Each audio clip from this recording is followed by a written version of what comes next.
Hello everyone, good afternoon. আশা করছি তোমরা সবাই খুব ভালো আছো আর সুস্থ আছো। আর আফটারনুন কেন বললাম বলো তো, এখন না সকাল না, অনেকটা দুপুর হয়ে এসছে। সকাল সকাল আজকে রান্নার কাজগুলো মিটিয়ে রেখেছি, যেন ওদিকটা নইলে দেরি হয়ে যাবে তাই। আর এইখানে মানে রান্নাঘরটা, সিঁড়ির তলায় যে গ্যাস রেখেছি, এই রান্নাঘরটা অনেক দিন ধরে পরিষ্কার করবো করছি, কিছুতে আর পরিষ্কার হয় না। ঘরের ছাদ হওয়া থেকে শুরু করে এখনও অবধি সব কিছু কাজই গোছানো হয়েছে, পরিষ্কার হয়েছে। এই জায়গাটাই না পরিষ্কার করব করে করা হয় না। ওই যে বলি, কোনো জিনিসটা যদি করব বলি আর পরে করব করে রেখে দিই, তাহলে আর কিছুতেই হয় না। তো আমারও অবস্থা সেই রকমই হয়েছে। মানে রীতিমতো বলতে পারো ইচ্ছা করে নয়, কাজের চাপে এই জায়গাটার পরিষ্কার করা হচ্ছে না, অনেকটা সময়ের ব্যাপার তাই। আর তারপর রান্না করে না এই দিকটা পরিষ্কার করতে এলে, খাওয়া দাওয়া, স্ত্রীজা যেহেতু ছোটো, ওখানেও সময় লাগে, অনেক দেরি হয়ে যায়, ওই জন্য এই দিকটা আসতে পারি না। আবার যত ভাবি যে তাড়াহুড়ো করে রান্না করে নেবো, তারপর এইটা করবো, কিছুতে আর হয়ে ওঠে না। তো ভাবলাম না, আজকে এটা করতেই হবে, প্রত্যেক দিন করবো করে আর পড়েই থাকছে। আর সামনেই তো রান্না পুজো এসে যাচ্ছে জানো, তাই পরিষ্কার তো এমনিও করতেই হতো, তবুও একবার করে রাখছি, নইলে না এখানটা এমনই নোংরা হয়েছে যে আমার নিজেরই এখানে ব্যবহার করতে ইচ্ছা করছে না। তো তাই ভাবলাম রান্না যেকালে হয়ে গেছে, চলো আজকে শুরু করি। তাই সকাল সকাল রান্নাবান্না মিটিয়ে সব কাজকর্ম শুরু করে দিয়েছি ওদিকে দিয়ে। আমি প্রথমেই আগে ওই বাসনের র্যাক, তারপর মানে কৌটো রাখার র্যাকগুলো, এগুলো আগে মেজে পরিষ্কার করে উপর করে দিলাম, কারণ ওয়েদারটা না আবার একটু মেঘলা মেঘলা হচ্ছে, যখন তখন হয়তো বৃষ্টি আসতে পারে। আর এইগুলো যদি একটু জল ঝরিয়ে শুকনো করে না নেওয়া যায়, মুছে পরেশান হয়ে যাবে একদম। আর ভালো জল থাকে, ভালো লাগে না। তো যাই হোক, ওইদিকে আমি ওগুলো তাই আগেই উপর করে দিয়েছি, যাতে জলটা ঝরে যায়। তারপর এইদিকে সব জিনিসপত্রগুলো টেনে বের করেছি। আর এখানে যেহেতু কনসিল কাটা হয়েছিল, প্রচণ্ড ধুলো হয়েছিল, সেগুলো তো বলতে পারো চারিদিকে ভর্তি হয়ে আছে। মানে ওপর পরিষ্কার হয়েছিল, সব বের করে পরিষ্কার হয়নি, তাই সেরকমভাবে নোংরাই রয়ে গেছে। তো সব ওগুলো ধুয়ে নিয়ে এসে ভাবলাম এর ভিতরটাও পরিষ্কার করে নিই। এখানে বাসনগুলো ওলট পালট হয়ে রয়েছে সব কিছু। আমার ট্রাঙ্কটাও মায়ের ঘরে রয়েছে, ঠাকুরের বাসনগুলো আলাদা করা নেই, এইসব হয়ে রয়েছে বলে ভাবলাম তো আগেই বাসনের ঝামেলাটা মিটিয়ে এই জায়গাটা পরিষ্কার করে নিই, তারপরে আবার এইগুলো হবে, ততক্ষণ ওইগুলো শুকনো হোক। তো আস্তে আস্তে আমি দেখো সব জিনিসগুলো মুছে পরিষ্কার করে তুলে নিচ্ছি। আর আগের গত 2-1 দিনের ভিডিওতে একটা রাখি দি ভাই কমেন্ট করছো, তোমার পাশে আছি বোন। তো ওটা শুনে খুবই ভালো লাগলো যে হ্যাঁ, একটা মানুষ রয়েছে যে আমার কাঁধে হাতটা দিতে পারে। তো যাই হোক, তোমাকে অনেক অনেক ধন্যবাদ। তো আশা করি তুমি আমার প্রত্যেকটা ভিডিওই দেখো। তো তোমাকে অনেক ধন্যবাদ।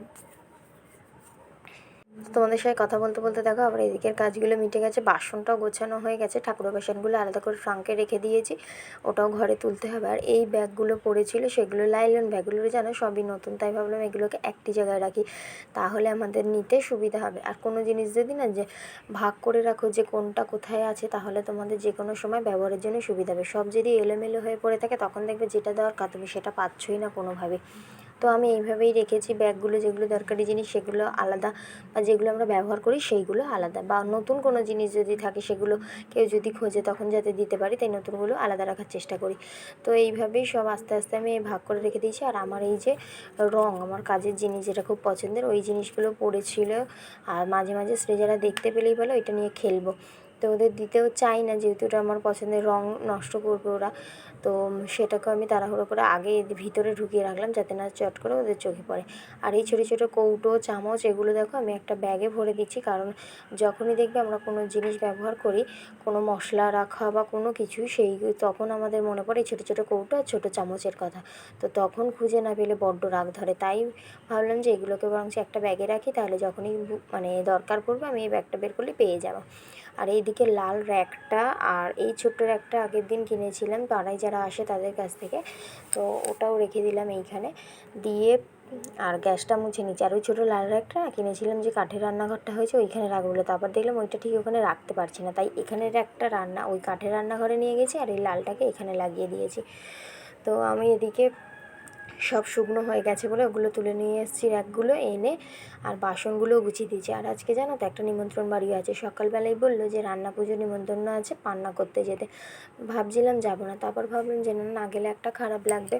আর সৃজারাও একা গিয়ে মানে ওরা ছোটো ছোটো মানুষ, ওরা গিয়ে কী করবে একা একা, তাই ভাবলাম তাহলে ওদেরকে নিয়ে আমিই চলে যাই।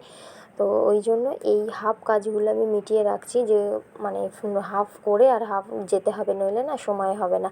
তো আমি রীতিমতো ওইটুখানি গুছিয়ে রেখেই বেরিয়ে পড়েছি কোনো রকম এদের দুজনকে নিয়ে, আর সাথে ছিল হিরণ। আবার ওখানে রান্না করে এসে ওদেরকে ঘুম পাড়িয়ে দিয়ে তারপরে ভাবলাম যে কাজে হাত দেবো। তো এই দেখো এখন সৃজু এখন ওখানে রান্না করতে বসেছে, কিছুই খায়নি যেন, প্রচণ্ড বিরক্ত করেছে, কান্না করেছে। লজেন্স খেয়েছে, শুধু লজেন্স, আর কিছু না। তো ওদেরকে ঘুম পাড়াতে গিয়ে নিজেও একটু রেস্ট নিলাম, ভালো লাগছিল না সকাল থেকে যেহেতু কাজ করছিলাম তাই। তারপর আবারও সন্ধ্যাবেলা বসে পড়েছি, দেখো আমি সৃজা তো বলতে পারো ঘাঁটছে, কোনো কাজ করছে না। তো আমি এগুলো গোছাতে বসে গেলে এই কৌটোগুলো সব ধুয়ে পরিষ্কার করেছিলাম, যেগুলো প্রয়োজন হবে নেব, আর নইলে তারপরে এগুলো তুলে রাখবো। আর যেহেতু মশলাগুলো, বেশি মশলা যেটা যেটা আমরা ব্যবহার করি সেটা আলাদা থাকে, আর ভালো মশলাগুলো যেহেতু তোলা থাকে, সেই কৌটোগুলো ভেবেছিলাম ধুয়ে নিই, তাই ধুয়ে নিয়েছিলাম। সেগুলোতেই আমি এখন মশলাগুলো সব আস্তে আস্তে ঢেলে নেবো একটা একটা করে নিয়ে। ভাবছি ওগুলো এই শোকেসটার মানে মিট কেসটার ভিতরেই রাখবো যেন, নইলে বাইরে থাকলে তো এটা সব সময় তো লাগে না, কিন্তু নোংরা হতে কম হয় না, সে নোংরাই হয়ে যায়, তো বারবার পরিষ্কার করতে, তাই ভাবলাম মিট কেসটার ভিতরেই রেখে দিই। তো এইভাবে আমি সবটা গুছিয়ে নিয়েছি। দেখো এই যে আমার বাসন এখানে রেখে দিয়েছি, আর এই লাল কালারের এই র্যাকটাতে আছে আমার সব মানে মশলাপাতি, কৌটো, বিস্কুট, সব কিছু যেগুলো লাগে, তোমরা জানো রান্নাঘরে কী কী প্রয়োজন। আর এই যে আমার গ্যাসটা তো এখানেই ছিল, আর আনলার কাজটাও একটু গুছিয়ে নিয়েছি, সব জিনিসগুলো নিচে গুছিয়ে রেখেছি, আর আস্তে আস্তে সবটাই ঠিক হয়ে গেছে দেখো। তো সারাদিনটা এইভাবেই কেটে গেল, কি বলবো, সকাল থেকে প্রচণ্ড চাপের মধ্যে কাজটা করা হয়েছে। তো যেটুকুনি পেরেছি সেটুকুনি তোমাদের সাথে শেয়ার করলাম। তোমাদের ভিডিওটা কেমন লাগলো অবশ্যই কমেন্ট করে জানিও। আর এই দেখো এই মিট কেসটা, এইগুলো সব ঢুকিয়ে রেখেছি, আর কয়েকটা কাপড় সামনে রেখে দিয়েছি, কারণ কেউ চট করে এসে গেলে একটু সমস্যা হয়ে যায় ঘর থেকে আবার খুঁজে নিয়ে আসার জন্য। তো যাই হোক, আজকের ভিডিও তোমাদের কেমন লাগলো অবশ্যই কমেন্ট করে জানিও। নেক্সট ভিডিও তোমাদের সাথে আবার দেখা হবে, ততক্ষণ সবাই সুস্থ থেকো, ভালো থেকো। চলো আজকের মতো এই অবধি, টাটা।